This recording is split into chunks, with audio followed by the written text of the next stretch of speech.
السلام علیکم 9 کلاس. آج آپ لوگوں نے حصہ غزل شروع کرنا ہے.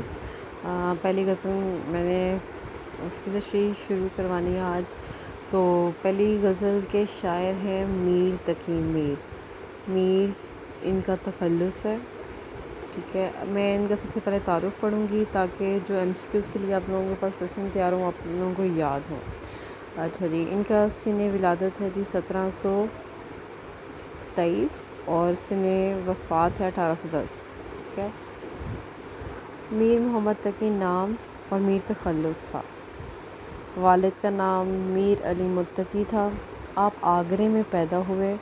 ابتدائی تعلیم سید امان اللہ سے حاصل کی جو میر کے والد کے مرید اور منہ بولے بھائی تھے. مرید یعنی پیروکار, ماننے والے, فالورز.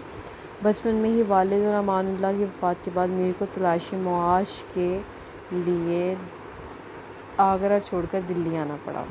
تلاش معاش یعنی رزق کی تلاش کے لیے, معاش کہتے ہیں رزق کو.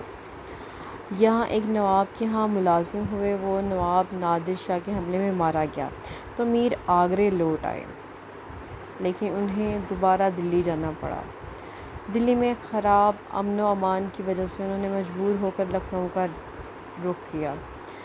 وہاں نواب آصف الدولہ کے دربار سے وابستہ ہو گئے یعنی تعلق پیدا کیا, تعلق ہونا, اور باقی عمر اسی شہر میں بسر کی یعنی گزاری. میر کو خدائے سخن کہا گیا. اب کچھ باتیں ہیں جو آپ لوگوں نے یاد رکھنی ہیں, جیسے میر کو خدائے سخن کہا گیا ہے. اچھا, یہ جو ایک دو لائنیں ہیں یہ آپ شاعر کا جب تعارف لکھتے ہیں تشریح میں تو اس میں بھی لکھیں گے آپ لوگ.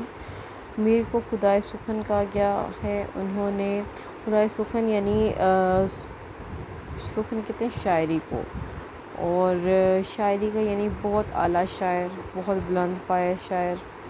انہوں نے مختلف اصناف شعر میں طبع آزمائی کی ہے.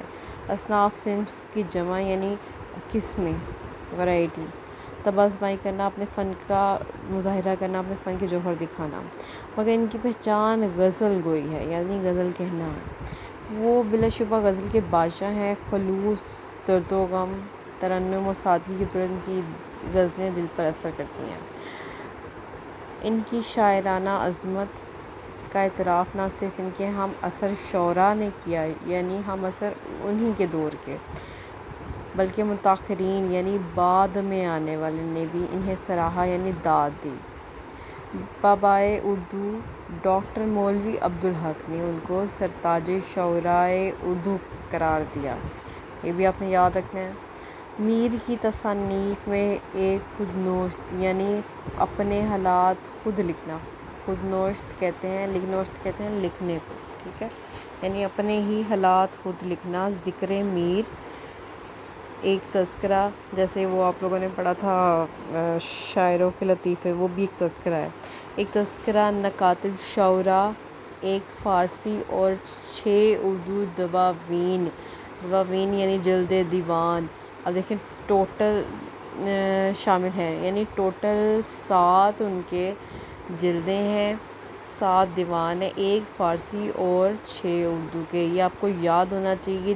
جو 3 کتابیں انہوں نے لکھی ان کے نام یاد ہونے چاہیے, سرتاج شعرائے اردو, اور اس ٹائپ کی جتنی باتیں آپ لوگوں کو ایم سی کیوز کے لیے یاد ہونی چاہیے. ٹھیک ہے, اب آئیں تشریح کی طرف.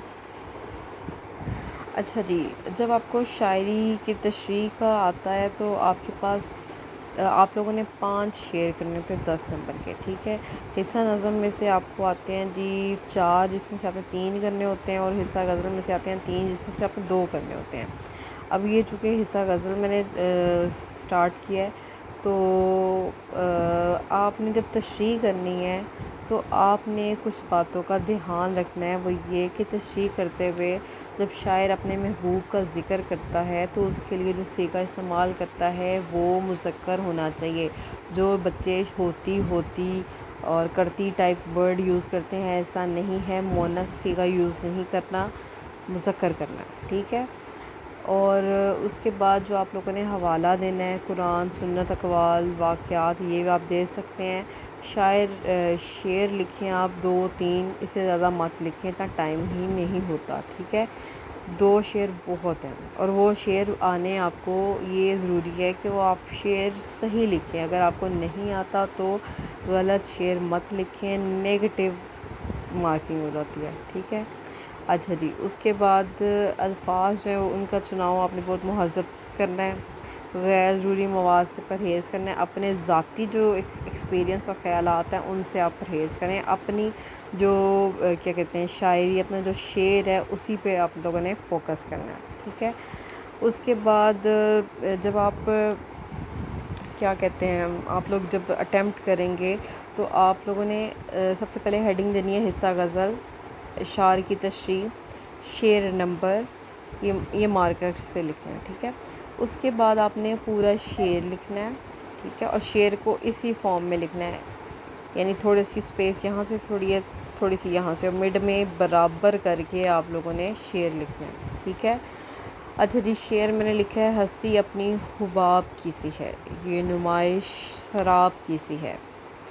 ہستی کہتے ہیں ذات کو، حباب کہتے ہیں بلبلا جس کی کوئی حیثیت ہی نہیں، ختم ہو جاتا ہے منٹ میں ہی۔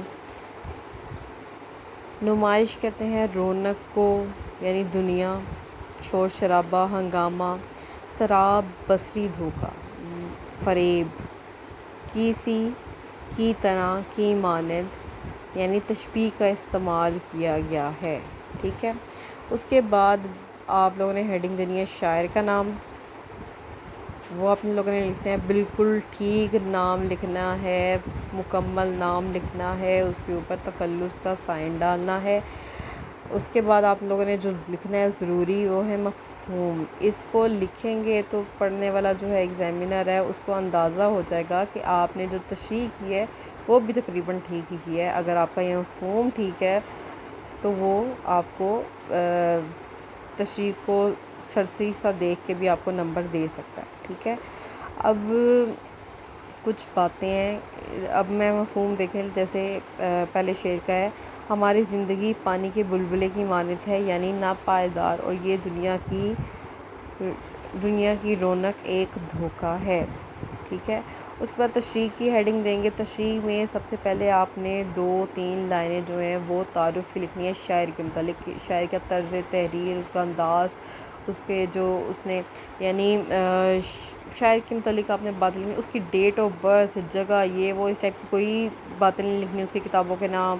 میں نے بچوں کو دیکھا جنہوں نے اس کی ڈیٹ آف ڈیتھ، اس کی ڈیٹ آف برتھ، جہاں پیدا ہوا وہ ساری ڈیٹیل، ابا جی اس کی کیا، یہ وہ، آپ نے صرف اس کا انداز لکھنا ہے، لفظوں کا اس نے کیسا چناؤ کیا ہے، اس کا آسان ہے، سادہ ہے، سہل، یہ وہ، جو تراکیب استعمال کیے ہیں، اظہارات، ردیف، قافیے، تشبیہ، تلمیح، کنایہ، یعنی کہ اس میں جو اصطلاحات استعمال ہوئی ہیں وہ کس طرح کی ہیں، شعر کا موضوع اس نے کیا لی ہے، اس نے حقیقی معنوں میں لی ہے، مجازی معنوں میں لی ہے، پھر آپ اس کے جو بیسک اس کا معنی ہے شعر کا اس کو فوکس کریں تو پھر ہی آپ کی شاعری کا مزہ آنا ہے۔ اب سب سے پہلے آپ جب تشریح لکھیں گے تو سب سے پہلے آپ لوگوں نے میر کے بارے میں بتانا ہے، جیسے میں نے آپ کو جب آپ تعارف پڑھ رہے تھے تو 2-3 لائنیں تھیں اس میں جو ان کے انداز کے متعلق تھیں، جو ان کی شاعری کے متعلق تھیں۔ تو اب یہ دیکھیں تشریح میں میں نے جو لکھا ہے میر تقی میر اردو شاعری کا بہت بڑا نام ہے، یعنی بے تاج بادشاہ۔ اگر آپ کو ایک ہی شاعر کے 2 آ جاتے ہیں اور آپ نے دونوں اٹیمپٹ کرنے ہیں شعر، تو آپ اس میں جب آپ شاعر کا تعارف لکھ رہے ہوں گے تو 19-20 کا فرق آپ اس کے تعارف میں ڈال دیجیے گا ورڈنگ میں، ٹھیک ہے؟ جیسے شاعری کا بہت بڑا نام ہے تو میں نے بے تاج بادشاہ بھی لکھ لیا ہے، بہت بڑا نام ہے ممتاز شاعر ہے، ٹھیک ہے؟ اس طرح کر کے آپ کو خدائے سخن بھی کہا جاتا ہے، آپ کو غم کا شاعر بھی کہا جاتا ہے، کیونکہ ان کے زمانے میں دلی بار بار اجڑی تھی جس کا انہیں بہت دکھ تھا، ٹھیک ہے؟ اس لیے ان کے اندر غم، رجائیت بہت زیادہ تھی، سوز، درد و غم، ترنم، تصوف اور دنیا کی بے ثباتی کا تذکرہ آپ کی شاعری کی نمایاں خصوصیات ہیں۔ ٹھیک ہے، یہ باتیں آپ نے ہر شعر کی تشریح میں شروع میں لکھنی ہے، ٹھیک ہے۔ اس کے بعد آپ نے فوکس کرنا ہے کہ آپ کا جو تشریح یا جو شعر ہے وہ کس ٹاپک پہ ہے، ٹھیک ہے۔ یعنی انہوں نے جو بات کی ہے وہ اپنے شعر میں زندگی کی ناپائیداری، اس کے عارضی ہونے، اس کے غیر مستقل ہونے کے متعلق بات کی ہے، زندگی کی حقیقت بیان کی ہے۔ یعنی جو دنیا ہے وہ فانی ہے، ہر چیز سے ختم ہو جانا ہے سوائے اللہ کی ذات کے، تمام چیزیں جو ہیں وہ ناپائیدار ہیں، عارضی ہیں، اور آپ اس میں حوالہ بھی دے سکتے ہیں، قرآن مجید میں ہے کہ ہر ذی روح کو موت کا مزہ چکھنا ہے، ٹھیک ہے۔